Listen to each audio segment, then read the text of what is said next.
서울 동부구치소 1,100명에 육박하는 확진자가 발생했습니다.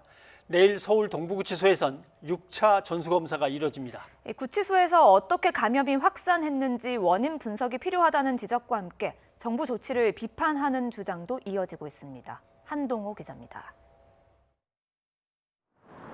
서울 동부구치소발 감염 확산세가 좀처럼 수그러들지 않고 있습니다.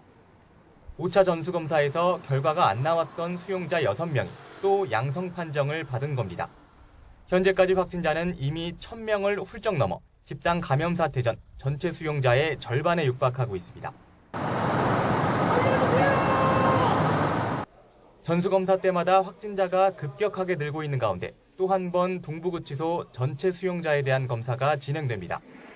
벌써 6번째 전수검사로 5차 검사까지 음성 판정을 받은 수용자와 직원 600여 명이 대상입니다. 1차에서 5차까지 전수검사에서 모두 3자릿수 확진자가 확인된 만큼 이번에도 적지 않은 수용자와 직원이 양성 판정을 받을 것으로 우려됩니다. 단일 시설 최다 확진이라는 불명예에 중대본부장인 정세균 총리가 공식 사과했고 추미애 법무부 장관도 SNS에 2차례 사과글을 올렸습니다.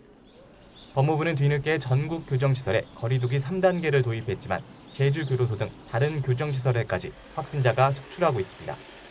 전문가들은 동부구치소에서 어떻게 감염이 확산했는지 근본 원인을 찾지 못하고 있다며 더 면밀하게 원인 분석과 역학조사를 해야 한다고 강조했습니다.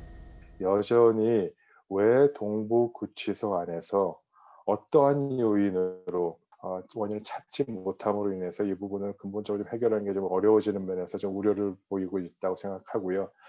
조금 더 면밀하게 원인 분석과 역학조사의 부분들을 좀 민주사회를 위한 변호사 모임과 천주교 인권위원회는 정부 조처가 적절한지 확인하겠다며 공개 질의에 나섰습니다.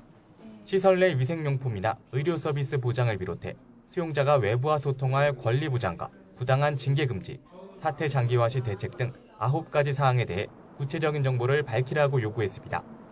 이들 단체는 법무부가 사태 초기부터 외부 차단 외에는 뚜렷한 조처를 하지 않았고 후속 대책도 투명하게 공개되지 않았다고 비판했습니다.